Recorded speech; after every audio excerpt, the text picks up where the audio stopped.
Welcome back to MathByTV.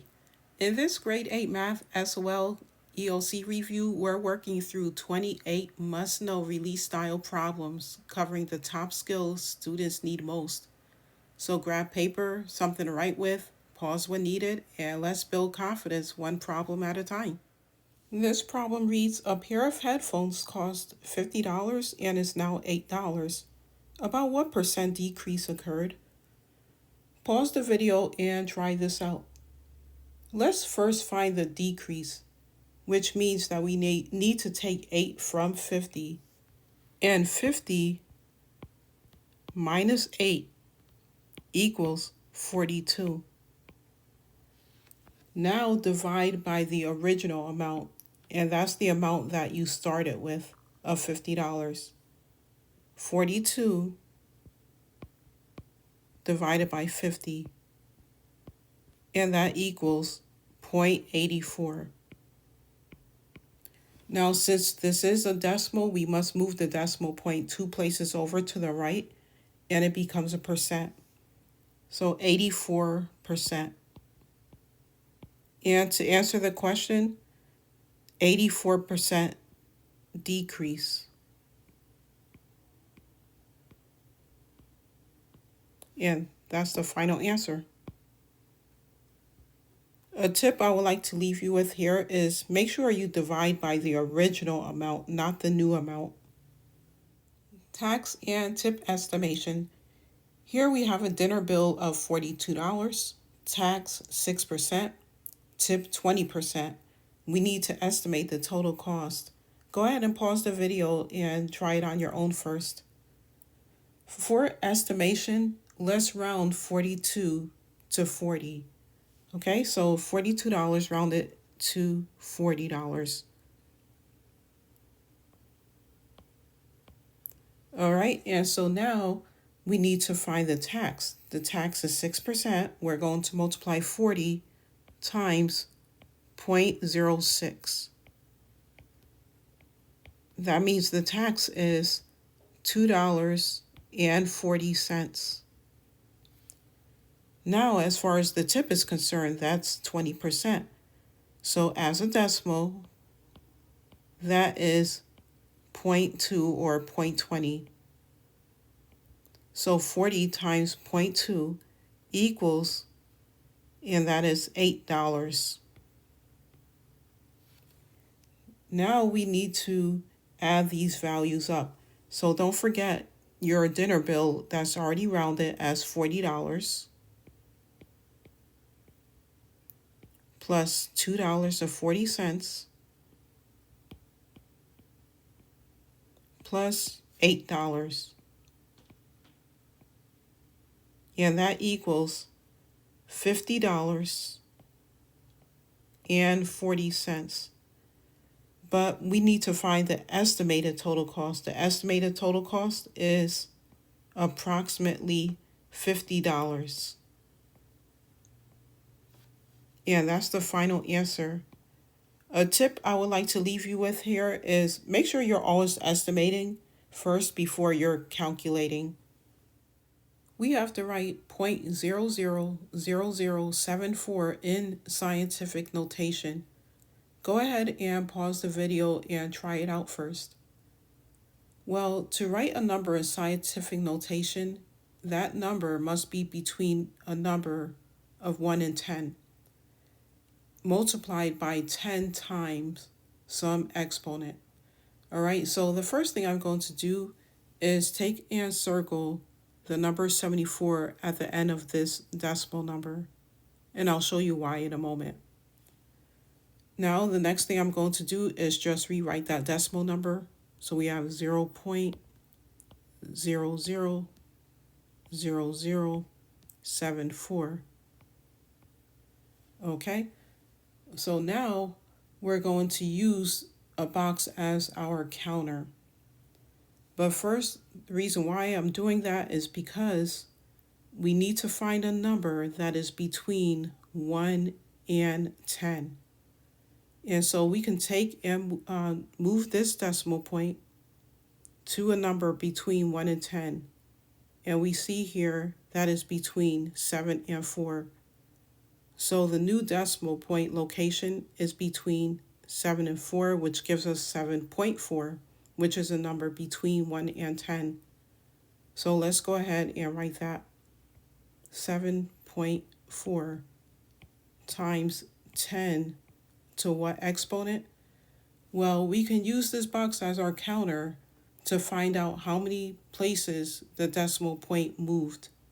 And that is 1, 2, 3, 4, 5. And so that means our exponent is -5. The reason why it's -5 is because we started off with a very small number. Okay, so 7.4 times 10 raised to the -5th power is our final answer. A tip I would like to leave you with here is negative exponents do help us represent very small numbers using powers of 10. And a common mistake I would say is one extra count will lead to the wrong exponent. So for example, if you're taking and adding this extra 0 in your count, that'll lead you to the wrong exponent. One angle measures 28 degrees. Find its supplement. Go ahead and pause the video and try this one. Supplementary angles always add up to 180 degrees. So it only makes sense to take 28 away from 180. So 180 minus 28 equals 152. So that means the supplement is 152 degrees. And that's the final answer. And so a tip I will leave you with here is that supplementary angles always add up to 180 degrees, and complementary angles always add up to 90 degrees.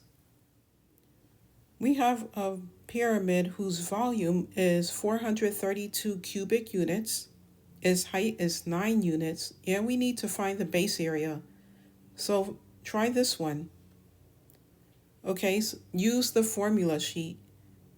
And the formula for volume is V equals 1/3 times the base times the height. Now substitute. The volume is given to us as 432.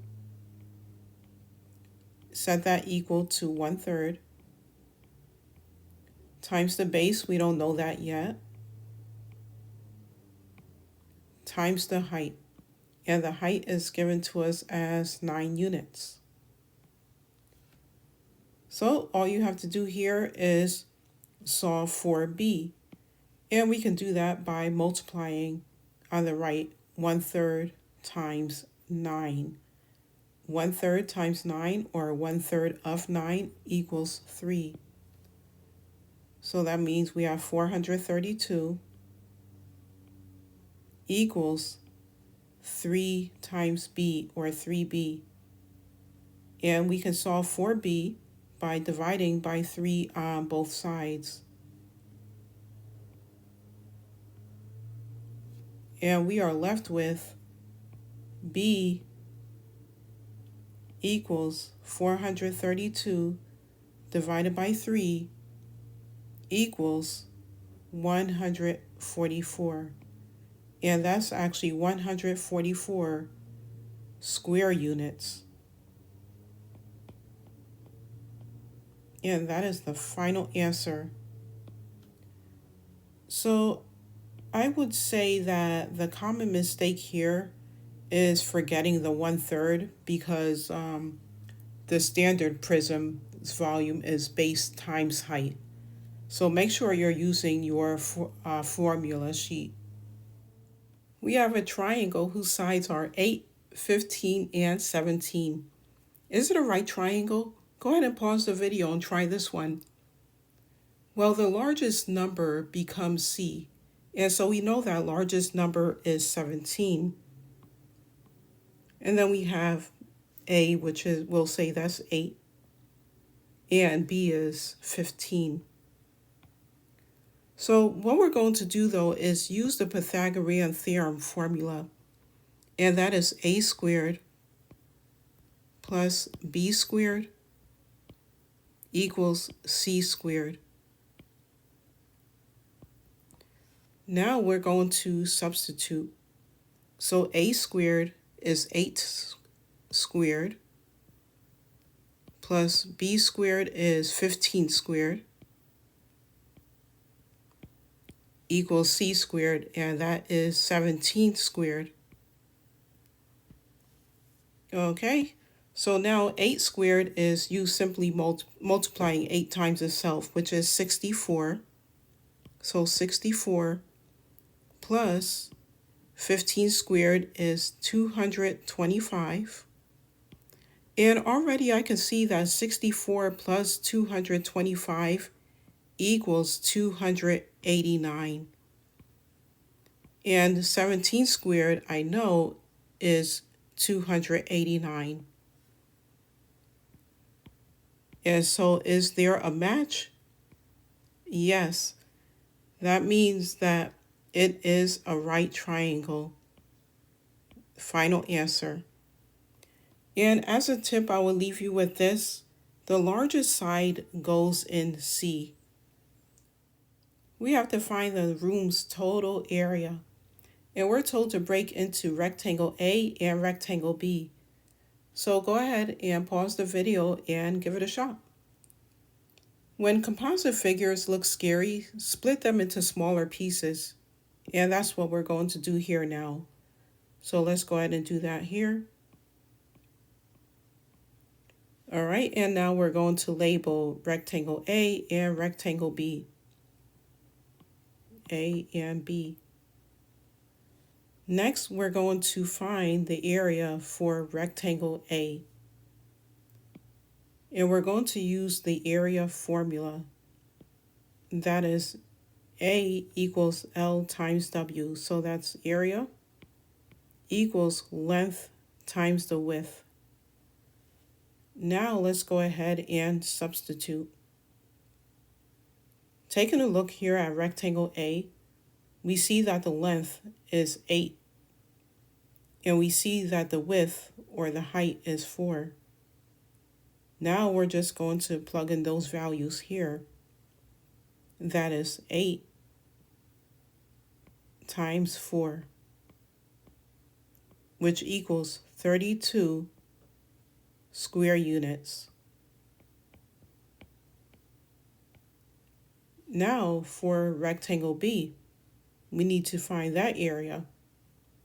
We're going to use the same formula, which is A equals L times W, which is the length times the width.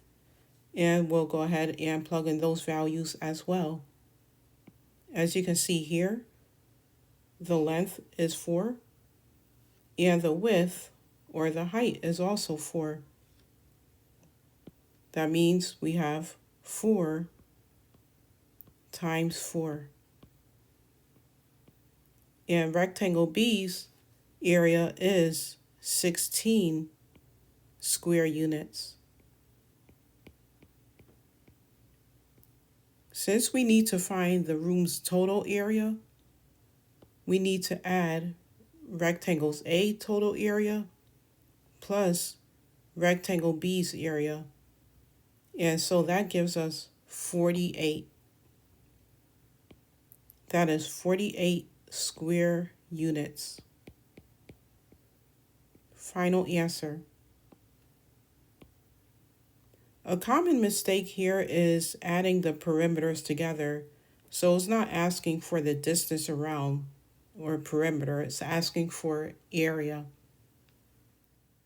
All right, let's keep going. A phone screen protector is shaped like a rectangle. Find the shaded area outside the circle. As you can see, we're given that the length is 10 centimeters and the width is 4 centimeters. The first thing we're going to do is find the area of the rectangle, and we'll use that formula, which is area equals length times the width. And let's substitute. That is 10 times 4. And 10 times 4 is 40. And so that's 40 squared centimeters. That's the area of the rectangle. Now let's find the area of the circle. And that formula is area equals pi times the radius squared. All right, so that's pi r squared. Now, what I want you to know first is that this 4 centimeters is the diameter. And so I'll just go ahead and write that D equals 4 centimeters. But we need the radius. So recall the radius is half the diameter. And so 4 centimeters divided by 2 centimeters is 2 centimeters. So the radius is 2 centimeters. So now we can plug this into the formula or substitute. So we have pi times, and the radius is 2, and don't forget that's squared. And now you can go ahead and find the area. And so the area is approximately 12.56. So I'll write that here. 12.56 square centimeters. All right. Now the next thing you have to do is, in order to find the shaded area outside of this circle, we have to subtract. We have to subtract these values. So taking a look here, we have 40 square centimeters and we have approximately 12.56 square centimeters, right? So we're just subtracting those values. So 40 minus 12.56 is approximately 27.4 squared centimeters. And that is the final answer. All right, now I would like to leave you with a tip and a common mistake. Now, as far as the tip is concerned, the shaded area usually means finding a large area and then subtracting. And then as far as a common mistake, I will say students often subtract before finding both areas. So make sure you're actually finding both areas first before subtracting. All right, and that's it for this problem. Here we have a basketball court with a border around it. And we see that the dimensions are 30 feet by 20 feet. And the border width is 3 feet. And we're told to find the perimeter of the inside court. So go ahead and pause the video and try this one. Well, the border wraps around the whole court, and for each measurement, we have to subtract the border from both ends. So again, as far as the length is concerned, we have 30 feet. And we have the border of 3 feet, right? But we have to subtract that 3 feet from both ends. So that's 3 feet plus 3 feet that we're subtracting. And 3 feet plus 3 feet is 6 feet. And so that is 30 minus 6. And that equals 24. Okay, so that's the length so far. Now, as far as the width, well, again, we have the 20 feet. But remember, we have to subtract the border from both ends. So 3 feet plus 3 feet is 6 feet. And that is 20 minus 6. 20 minus 6 equals 14. And that is the width. Now, we do need to find the perimeter of this inside court. And so what we can do is use the perimeter formula since we have the length and the width. Okay, so P equals 2 times the length plus the width. And now we'll just go ahead and substitute. So P equals 2 times the length is 24 plus the width is 14. Now let's go ahead and add 24 plus 14 within those parentheses, and that equals 38. So P equals 2 times 38.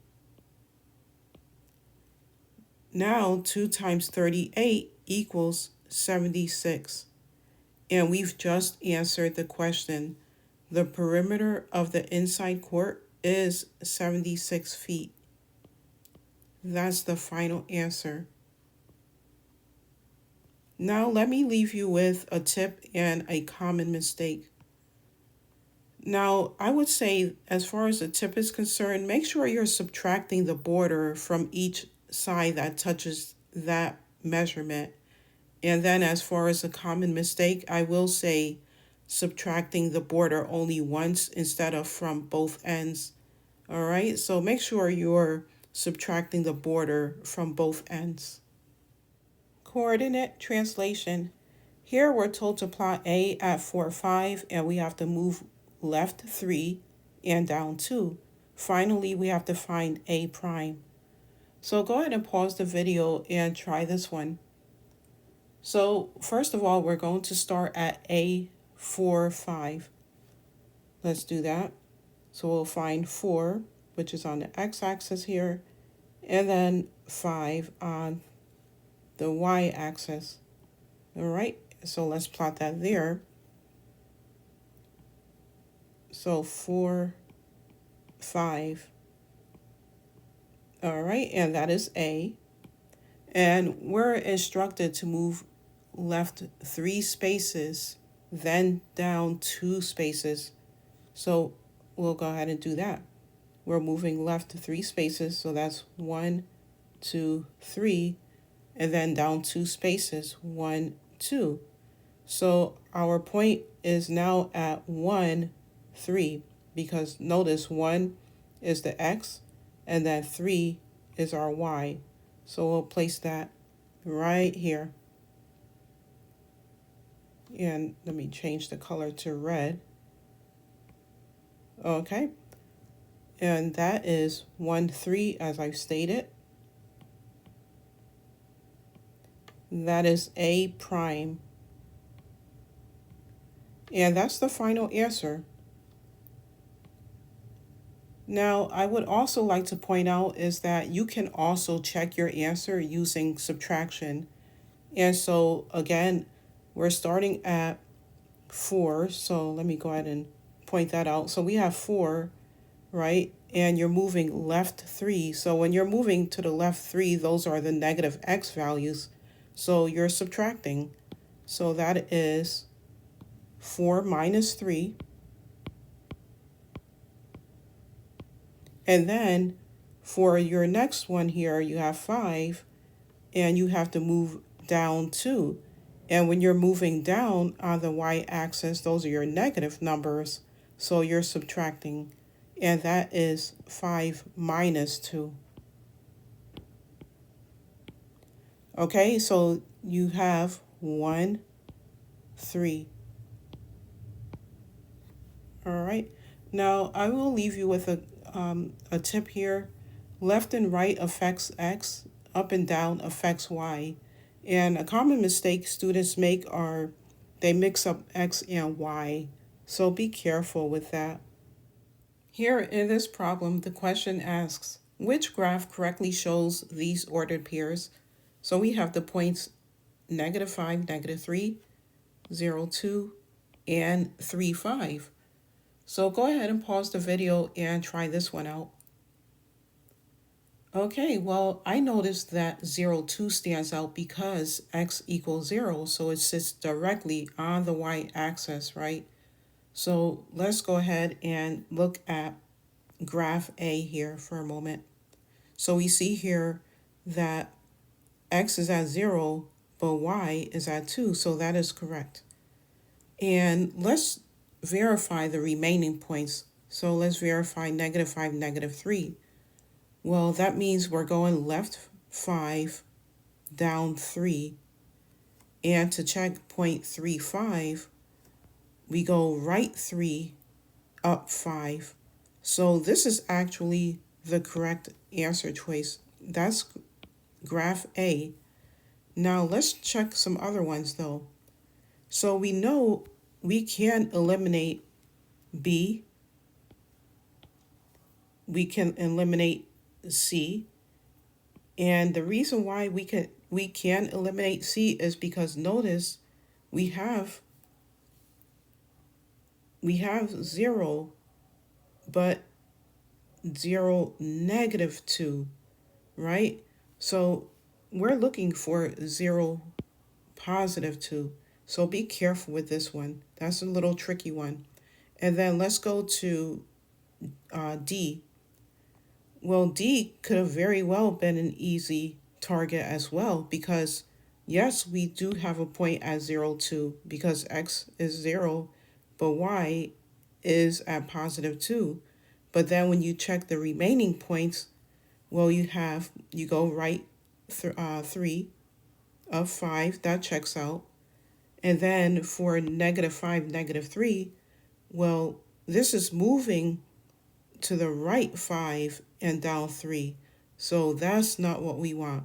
So the correct answer is graph A. And let me leave you with a tip and a common mistake. So I'll do that. All right, and so as far as the tip is concerned, read ordered pairs as x, y. Check x first, then y. And as far as common mistake, I would say switching x and y coordinates, so be careful with that. Okay, so here is a problem on the y-intercept. And the question asks, what is the y-intercept of this line? So go ahead and pause the video and give this one a try. Okay, so let's look for a pattern first. So let's start with the x values. We see that they increase from 2 to 4 and from 4 to 6. So that's an increase of 2 each time. So +2, +2. We'll do the same thing for the y values. It increases from 6 to 10 and then from 10 to 14. So that's an increase by 4. So +4, +4. All right, so every time x goes up by 2, y goes up by 4, which means if we move backwards by 2 in x, we should move backwards by 4 in y. And remember, the y-intercept happens when x equals 0. So looking at the x values then, we see that we have 6 minus 2 equals 4. 4 minus 2 equals 2. So 2 minus 2 equals 0. So x is 0. We're going to do the same with the y values. So 14. So 14 minus 4 is 10. And then 10 minus 4 is 6. 6 minus 4 is 2. So we worked backwards to x equals 0, and now we found our y value. And so the final answer is the y-intercept is 2. All right, and so let me go ahead and leave you with this. A tip is the y-intercept happens when x equals 0. And I will say a common mistake is forgetting to work backwards to x equals 0. So be aware of that. Here we're told to find the domain and range. Pause the video and try this one. Well, the domain lives on the x side, so that'll be 2 and 3. So we'll write D for domain, and that is 2 and 3. Now for the range, those are the y values, so we'll place R for range, and we have 8 and 5, so I'll just write it in order 5 and 8. It really doesn't matter in which order you're writing them. And so this is our final answer. The domain is 2 and 3, and the range is 5 and 8. So I will leave you with a tip here. So the tip is x first, y second. All right, and a common mistake is mixing up domain and range. So if you can even remember this, D comes before R in the alphabet and X comes before Y in the alphabet, then you'll know that X is domain and Y is range. Here is a problem on independent variable, and this says a student practices basketball for more hours and tracks their shooting score. What is the independent variable? So go ahead and pause the video and try to figure this one out. Okay, ask yourself what changes first. Hours practiced is the input we control. The score changes because of the practice. So that means the cause is the practice and the result is the score. So let's kind of write this off to the side here. And so we'll say cause.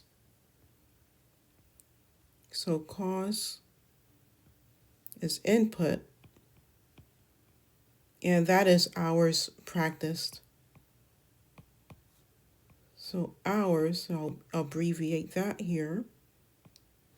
Hours practiced. And then for the result, that's the output. So result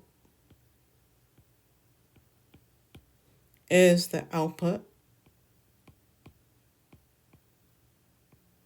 And so that is score changes because of practice. So we'll write that. So we'll say score changes.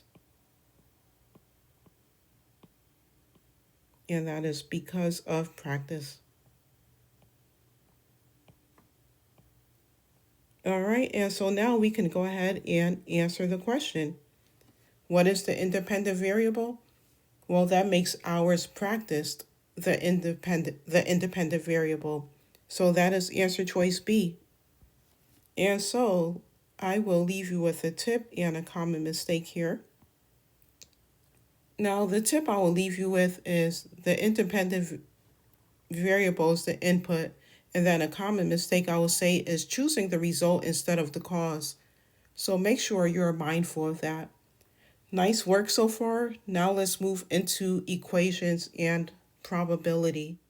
Here in this problem, we are told to write an equation that represents this relationship. Pause the video and give this one a try. So we look for the pattern first. Taking a look at the y values, I noticed that they increased by 3 from 4 to 7 and from 7 to 10. So I'll write plus 3 here. And so what this tells us is the pattern rises by 3. So our slope is 3. So I'll begin writing the equation as such. Y equals 3x plus b. Now let's substitute. And we can substitute using the first row of values here. So we'll use the 1 and the 4. So y is given to us as 4 equals 3 times x, and x is given to us as 1. Then bring down your plus b. So we have 4 equals 3 times 1 is 3. Bring down your plus b. Now we must solve for b by subtracting 3 from both sides. And we see that 1 is b, or b is 1. Okay, and so we found what b is. So all we have to do is write the equation as y equals 3x plus 1. And that's the final answer. So I will leave you with this tip here. The rate of change becomes your slope. And I will point out a common mistake, and that's using the first y value as b. Do not make that mistake. Let's solve this equation given to us. Go ahead and pause the video and give this one a try. All right, we need to undo operations in reverse order. And since we're adding 8, we need to undo addition by subtracting 8 on both sides. So from the left and from the right. And so we are left with 3x equals 18. Now we need to undo multiplication, and we undo multiplication by dividing. So we're going to divide by 3 on both sides. X equals 6, and that is the final answer. All right, so now as far as the tip is concerned, make sure you reverse PEMDAS or GEMDAS, just depending on which acronym you use to solve equations. And I will say a common mistake here is dividing before subtracting. Here's a word problem on budget inequality. And this says a school club has a budget of $120 for a custom shirt order. There is a $12 design fee for creating the shirts. Each shirt costs $8 and the club buys Y shirts.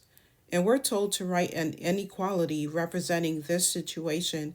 So pause the video and give this one a try. So let's build the situation one piece at a time. Now we're told the club pays a one-time design fee of $12. So we'll go ahead and write 12 plus. And each shirt costs $8. And if the club buys Y shirts, that becomes 8Y or 8 times Y. So that is 8Y, so 12 plus 8Y. Now, this is where we need to be careful. The school club has a budget of $120, meaning that the club cannot spend more than $120. Cannot spend more than means less than or equal to. And so that's what this becomes. Less than or equal to 120. And that's the final answer. 12 plus 8y is less than or equal to 120. I'll leave you with this. As far as the tip is concerned, words like at most or cannot spend more than usually mean less than or equal to. And I will say a common mistake is the use of an equal sign instead of an inequality. Dependent or independent events. And this says a bag has 2 blue marbles and 3 red marbles. You pick one marble, do not replace it, then pick another. Are the events dependent or independent? So go ahead and think about this for a moment. Pause the video. Well, ask yourself, does the first choice affect the second? Without replacement, the bag changes. So that means that it is dependent. And remember that the total number of marbles in the bag changes, right? So your first pick directly changes the chances or probability of what you can get on the second pick. All right. So I will leave you with this. And as far as the tip is concerned, I will say no replacement. Just tells you that the bag changes. And a common mistake is ignoring replacement. In this problem, we're given a spinner and a coin. And we need to find the probability of C and heads. So go ahead and pause the video and try to solve this one on your own. Well, these events are independent. And so we have to find the probability of C first. And C is here, but there's a total of 4 letters on the spinner. So that makes it 1/4. And this keyword and lets us know that they're independent events, so we're also multiplying. So that is 1/4 times, and we need to find the probability of heads. And so there's a total of two sides on the coin, heads and tails. And so that is 1 out of 2, or 1/2. So we multiply those together, and the probability of C and heads is 1/8. That is the final answer. Okay, so I will leave you with this. I would say, as far as the tip is concerned, and means multiply probabilities. And I will say a common mistake is adding instead of multiplying. Probability with replacement. A bag contains 2 blue chips, 3 red chips, 5 green chips. We need to find the probability of chips not being blue, replace, then the probability of red chips. So go ahead and pause the video and try this one out. All right, so let's work one event at a time. First, find chips not blue. All right, so not blue means red or green. So that's 3 plus 5. And 3 plus 5 equals 8. Okay, so the probability is 8/10. Now the chip is replaced, so the total goes back to 10. And so the probability of red chips is 3/10. Now we do need both events to happen, not blue first, then red second. So in that case, when we want both events together, we multiply. So we're multiplying 8/10 times 3/10, and that is 24 hundredths, or 24 over 100. We can simplify by dividing by 4. 24 divided by 4 is 6. 100 divided by 4 is 25. Our final answer is 6/25. All right, and so I will leave you with this. As far as the tip is concerned, replacement resets the total, and a common mistake is changing totals after replacement. So in other words, changing the denominator after replacement. So please try to avoid that mistake. Biased or unbiased sample. And this says a principal surveys only basketball players to learn whether students want longer lunch periods. Can this produce an unbiased conclusion? So pause the video and think about it. Ask yourself if everyone had a fair chance. Only surveying basketball players ignores many students. So the answer here would be no. All right, that is a biased sample. And I will leave you with this. Good samples represent everyone. And I will say that a common mistake here is thinking large groups automatically means unbiased. That is untrue. So great job. Let's finish strong with statistics and data. This says a baker recorded cookie batches. Then another day was added. Which value definitely changes? Median, lower extreme, upper extreme, or interquartile range?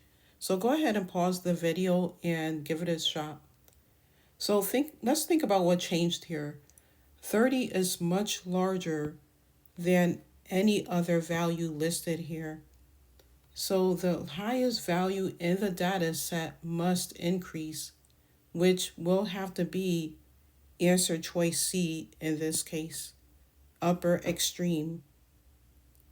And the reason why is because the upper extreme is simply the largest value. And I will leave you with this. The tip here is upper extreme is the largest value, and a common mistake is confusing median and extremes. Here we are comparing box plots, and we have to answer which player scored 10 or more points in the greatest number of games. So pause the video and try this one. So for box plots, don't look at the tallest box and don't look at which player has the highest score. Instead, let's find 10 on the number line first. So for Aiden, we have 10, so we'll circle that. For Bella, we'll circle 10 for her. For Carter, and for Dylan. All right, and so now ask yourself how much of each player's data is above 10. And remember, box plots are divided into 4 equal groups. So each section represents 25% of the data. So we can review parts of the box plot here at the bottom right. And so, of course, each section is 25% of the data. So we have that here, here, here, and here. Okay, so that's 4 sections. And now we can look at each player again, but we want the player with the greatest portion that's above 10. Okay, so let's look across the 4 box plots, comparing how much of each plot is above 10 now. So we'll mark that. And so for Aiden, we'll just draw a dotted line here, and we'll do the same for Bella, for Carter, and for Dylan. All right, and so let's take a look at each section. So we know that this section right here is 25%. This section is 25%. But notice he's a little bit less than 25% here and 25% here. So he's a little bit less than 50%. And then for Bella, well, this section right here is 25%, but she's slightly less than 25%. For Carter, let me see, this section is 25%, this section is 25%, so he's slightly below 50% as well. And then for Dylan, this section is 25%, 25%, 25%, and so he's over 50%. So that means Dylan is the player who scored 10 or more points in the greatest number of games. And so we'll go ahead and circle him. And that is the final answer. Now, let's go ahead and go over a tip and a common mistake. So as far as the tip is concerned, box plots show groups of data, not exact scores. And I would say a common mistake is comparing the heights of the boxes instead of looking at the number line. All right, so here's a problem on team score box plot. And this says the Tigers played 20 basketball games. How many games scored 60 points or more? So go ahead and pause the video and give this a shot. So let's locate 60 first. And we see that 60 is right here. All right, and so 60 is the upper quartile, which is also called quartile 3 or Q3. And everything to the right is one section of the box plot. So everything to the right of Q3, as you see here, is one section of the box plot. And remember, each section represents 1/4 or 25% of the data. So we'll go ahead and write 25% here. Okay, so now, since we need to know how many games scored 60 points or more, well, we're going to multiply 25% by the amount of games the Tigers played. And we know that they played 20 games. So 25% times 20. And remember, you are going to convert that percent into a decimal. So that becomes 0.25. Multiply that by 20. And that equals 5. All right, so how many games scored 60 points or more? 5 games. And that is the final answer. So I will leave you with this. And as far as a tip, each section of a box plot represents 25% of the data. And a common mistake is thinking box widths represent equal values instead of equal amounts of data. Scatterplot information, and this says a student studies fertilizer and grass growth. What information is not needed? A. Grass height. B. Amount of fertilizer. C. Number of grass samples. Or D. Amount of water. So go ahead and pause the video and think about it. So scatter plots compare two variables. So just ask yourself, what are we studying? Well, we are studying fertilizer and grass growth, right? So that means that the correct answer choice here is answer choice D, amount of water. All right, and I will leave you with this. For a tip, focus on the variables being studied. And a common mistake is including unrelated information. Negative relationship. A graph shows hours on the phone versus test score. Is this a positive, negative, or no relationship? Go ahead and pause the video and give this one a try. Well, as phone hours increase, test scores decrease. As an example, 1 hour spent on the phone produces a 95% test score. 2 hours on the phone produces 85. 3 hours on the phone produces an 80. So this is indeed a negative relationship. One rises while the other falls. And that is the final answer. So I'll leave you with this. A tip is 1 up and 1 down is negative, and a common mistake is only looking at 1 point. Positive relationship. A graph shows study time versus test scores. Does this trend show a positive, negative, or no relationship? So pause the video and give this a try.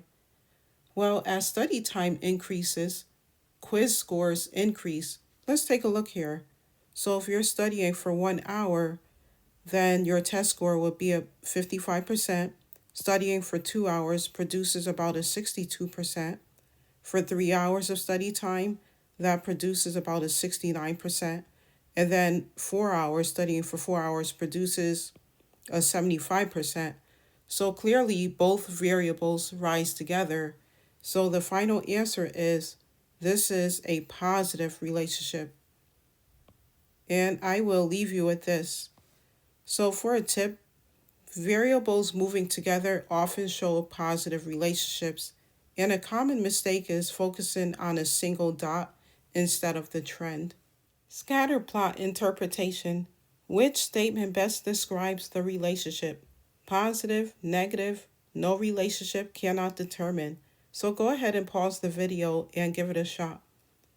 Well, I will tell you right off the bat, don't stare at one point. Step back and look at the overall pattern. So just look for the direction of the trend. And as you can see here, most of these points move upward from left to right. So even though there is one unusual point here, the overall trend still rises. So the correct answer here is answer choice A, positive. And I will leave you with this. The tip here is to focus on the trend, not individual points. And a common mistake is choosing based on outliers. So great work today. We covered 28 important grade 8 SWL problem types. So I wish you the best of luck. Keep practicing and stay tuned for more calm, clear math lessons right here on Math by TV.